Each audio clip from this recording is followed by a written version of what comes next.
welcome back, everyone, to our exclusive town hall meeting with Donald Trump, the Republican presidential frontrunner. Mr. Trump, good morning again. Good to have you here. Good morning. Congratulations on a huge win in New York this week. Normally, with that win and this stage of the race, you would basically have the nomination in your hand. This is a different kind of year, though. But let's say you do have the nomination. Let's say you're going to be the guy in the general election. You look at some of the polling right now. You have an enormous negative number. 68% of people say they can't support you. Would you admit you have a lot of work to do? Well, I think it's going to go very quickly, frankly. I've been hit by 55,000 ads. I saw it on your show. 55,000 negative ads, and nobody else has. You know, you look at a guy like Kasich. He's never been hit by an ad because nobody cares, frankly. And no, it's true. No, it's so true. And Cruz isn't hit with negative ads, but, you know, they went after me both sides, my side, the other side. And despite that, I won Florida with almost 21 points, you know, in a landslide. I've won mostly landslides. I've won 22 or 24 states, and nobody else is even close. And, you know, the main thing, millions and millions of votes more than anybody else has. Like, you know. But that's the Republican primary. Yeah. 30 million people vote in the Republican primary, 130 million vote in the general election. Right. And if you look at these polls and you look at the specifics and the swing voters who decide elections in this country, in poll after poll, 69% of women disapprove, 67% of independents, young people, 70% unfavorable. That's not just one poll, it's several. So what work do you have to do? How are you going to convince them that you are their candidate? When people see that I'm going to bring jobs back to this country, when they see that I'm going to strengthen up the military, when they see that I'm going to have strong borders like nobody else can have, and we will build a wall, and Mexico will pay for the wall, by the way. But when they see that we're getting rid of Obamacare, which is a total disaster, and we're going to be replacing it with something good. When they see we're going to get rid of Common Core, which is also likewise a total catastrophe, and we're bringing education locally so it can be run by local communities and the parents of the children, and it's going to be wonderful and beautiful and much better. When they see what we're going to do, and maybe above all, when they see we're going to we are going to make some of the great trade deals. Every deal we have is a total disaster. Our country's losing a fortune. Now, women, if you saw my big win in New York, it was a landslide. It's like unprecedented. Women were one of the highest demographics. But again, Savannah's point is a valid one, though. It's different in a Republican primary than it is in a general election. But I think it'll come along. And some of the things you've said, and I'm not going to go into all the words, I don't think we have to, and some of the insults, but about women and Mexicans and Muslims, you can't unsay those things. So how do you convince them? Because, by the way, they've been listening to all the things you just said about jobs and the wall. But I think it's about, look, I did some things, and I've said some things in fun. I've said it as an entertainer doing The Apprentice, and you know how successful. I just saw Steve Burkhardt said they wanted to renew me for 2 years, and I didn't do it because of this, but a lot of that was entertainment. There is nobody that respects women more than I do. There is nobody that will take care of women's health issues better than I will. Hillary cannot do it, believe me. She doesn't have the strength, the energy. She will not be able to do it. And I think that women will be big fans. Look, they want to see security for our country, and I rate #1 in every poll on security with the military. The military is endorsing me. I just got endorsed by the Border Patrol. 16,000 agents. They've never done that Let's before. get to some of our town hall questioners, because I think Willie's got one right here. Mr. Trump, good morning. Good to see you. We've got a lot of questions, so let's get started with Andrew Sullivan, Brooklyn, New York, registered Republican and a supporter of yours. Thank you. Hi. Hello, Mr. Trump.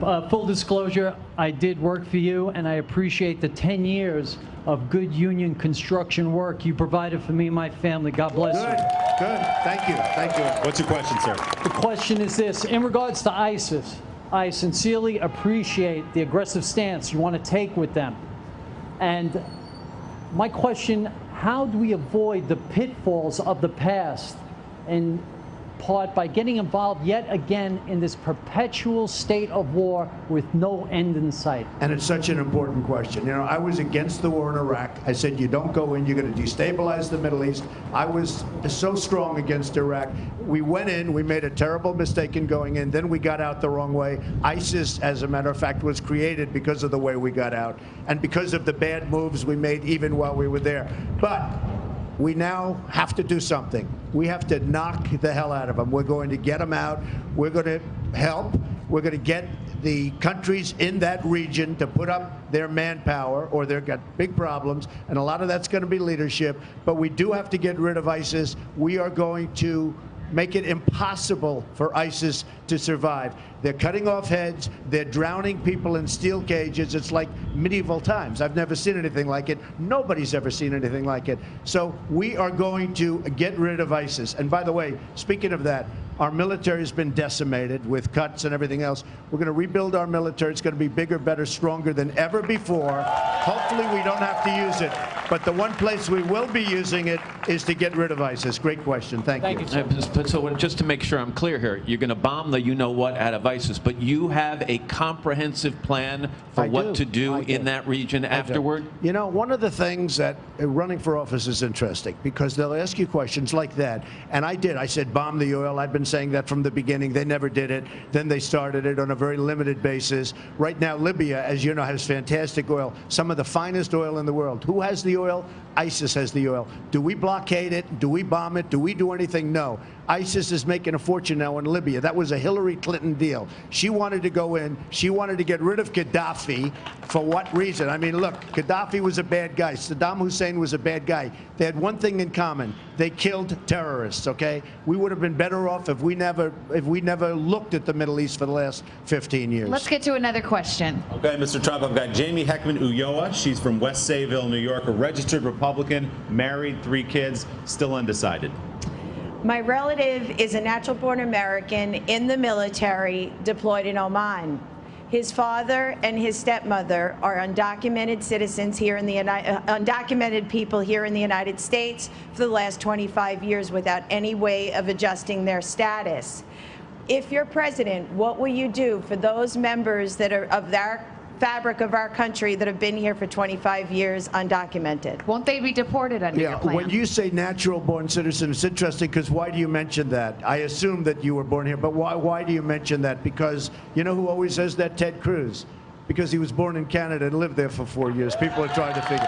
So he always says, I'm a natural-born citizen, when actually he's not, because he was born in Canada. But you know what? He has no path right now, so What's we your don't even plan have for to her mention. relatives? They've been here how many years? About 25 years. So we're going to do something for people that have been here. Look, we're either going to have a country or we're not going to have a country. But many people are very fine people, and I'm sure these are very, very fine people. They're going to go, and we're going to create a path where we can get them into this country legally, okay? But it has to be done legally. Otherwise, we don't have a country. First, they're going to be, and they're going to come back, and they're going to come back legally. We have some wonderful people. It's too tough to say you'll never come back again. They're coming back, but they're coming back into our country legally. So important. Now, that might not be the perfect answer for you, but am I going to get your vote? By the way, they are from Ecuador, and I'm organizing the relief effort for Ecuador, and I need transportation for volunteers and supplies. Okay, very good. Willie, you have a Twitter question? Yeah, we're getting thousands of questions on Twitter, Mr. Trump. I picked one here. This is from Jessica Hershey, Toms River, New Jersey. I'll just read it as a quote on a hot button issue here. Mr. Trump, please be specific. Tell us your views on LGBT, how you plan to be inclusive as president. Speak about North Carolina bathroom law in particular. Oh, I had a feeling that question was going to come up. I will tell you. Well, look, North Carolina did something that was very strong. And they're paying a big price, and there's a lot of problems. And I heard one of the best answers I heard was from a commentator yesterday saying, leave it the way it is right now. There have been very few problems. Leave it the way it is. North Carolina, what they're going through with all of the business that's leaving and all of the strife, and that's on both sides. You leave it the way it is. There have been very few complaints the way it is. People go, they use the bathroom that they feel is appropriate. There has been so little trouble. And the problem with what happened in North Carolina is the strife and the economic punishment that they're taking. So I would say that's probably the best. Do you have any transgender people working in your organization? I don't know. No? I really don't know. I probably do. I really don't know. So if Caitlyn Jenner were to walk into Trump Tower and want to use the bathroom, you would be fine with her using any bathroom she chooses? That is correct. Okay. Different issue, also a social issue. You know, there's a big move to create new bathrooms. Problem with that is for transgender, that would be first of all, I think that would be discriminatory in a certain way. it would be unbelievably expensive for businesses and for the country. Leave it the way it is. Let's talk about abortion, another potent social issue. The Republican platform every 4 years has a provision that states that the right of the unborn child shall not be infringed, and it makes no exceptions for rape, for incest, for the life of the mother. Would you want to change the Republican platform to include the exceptions that you have? Yes, I would. Yes, I would. Absolutely, for the 3 exceptions. Would you have an exception for the health of the mother? I would leave it for the life of the mother, but I would absolutely have the 3 exceptions. Okay, Willie. All right, let's go back to the crowd here, Mr. Trump. Dr. Priscilla Paramus Warren of Scarsdale, New York. She's married with 1 son, registered Republican, and a supporter of yours. Thank you. Mr. Trump, your wife Melania suggested that you be presidential. Can you tell us some of the things that you have done to be more presidential? Well, it's true. Melania would like me to not hit as hard sometimes, and yet, you know, when I started, we had 17 people, and I was being hit from every angle by governors and senators and really smart and wonderful people. He endorsed me, Ben Carson and others, and Chris Christie, another one. And, you know, you're being hit pretty hard. I felt that I had to hit back very hard. And I think if I didn't, if I acted very presidential, I wouldn't be sitting up here today. Somebody else might be. It wouldn't be me. So I will tell you, it's easier for me to be presidential than for me to be doing what I've been doing for the last really 9 months. But at the right time, I will be so presidential, you will be so bored. You will say, can he have a little bit more energy? But I know when to be presidential. We have 2 more left. They have absolutely no path to victory. In fact, it was announced this morning they have no path to victory.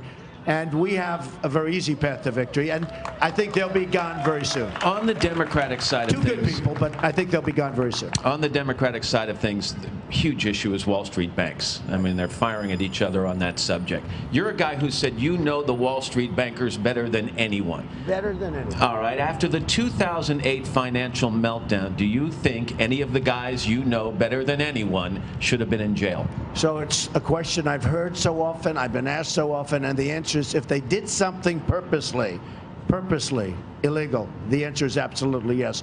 Now, with all of that being said, I don't believe anybody has really been indicted and gone to jail, which is pretty amazing, because I'm sure there was some pretty bad moves made. I will say this. A lot of mistakes were made. You can't put a businessman in jail because he made a bad business decision. You know, they want to do well. And for the most part, Wall Street bankers want to do well. I know so many of them. You know so many of them. They want to do well. They're good people like everyone else.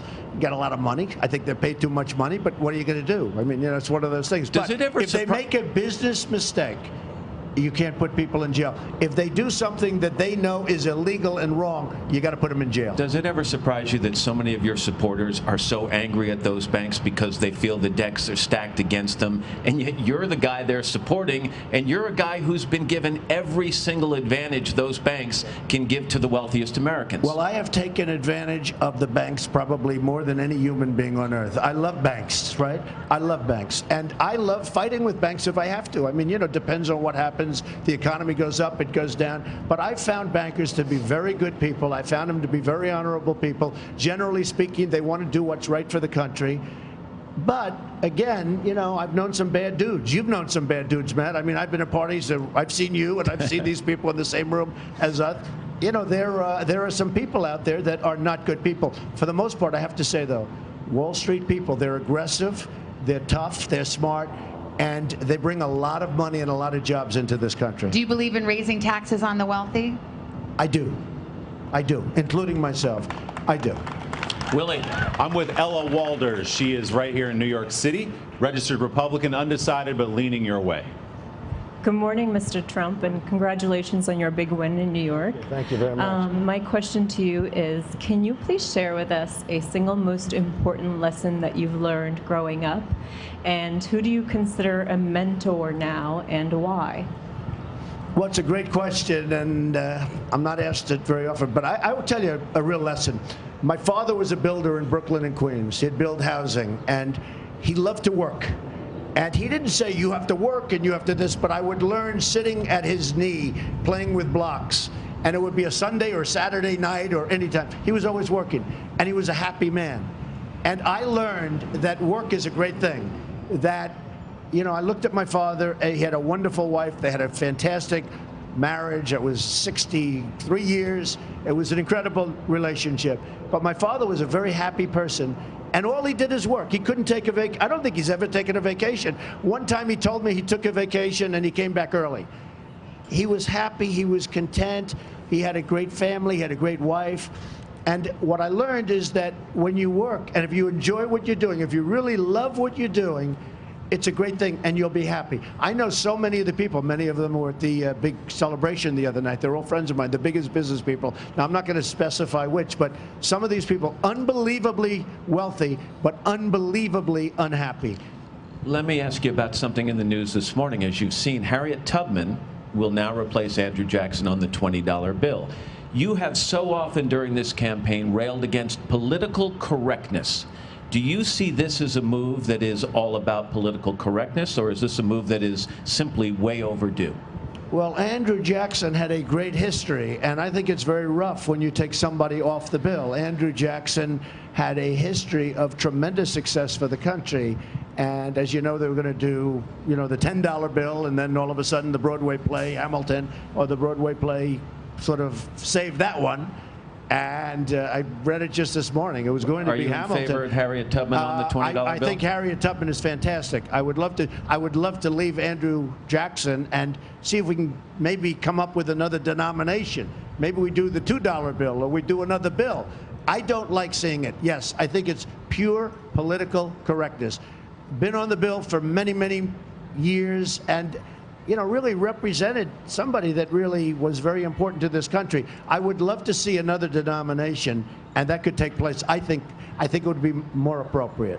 Mr. Trump, thank you so much for your time this morning. Thank we you. thank everybody here for their questions. We're going to have a lot more on. Hello, Today fans. Thanks for checking out our YouTube channel. Subscribe by clicking that button down there, and click on any of the videos over here to watch the latest interviews, show highlights, and digital exclusives.